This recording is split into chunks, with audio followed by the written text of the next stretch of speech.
In 1846, 87 pioneers took what they thought was a shortcut to California. They were wrong.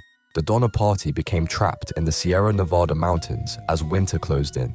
Food ran out in weeks, then the leather, then the tree bark.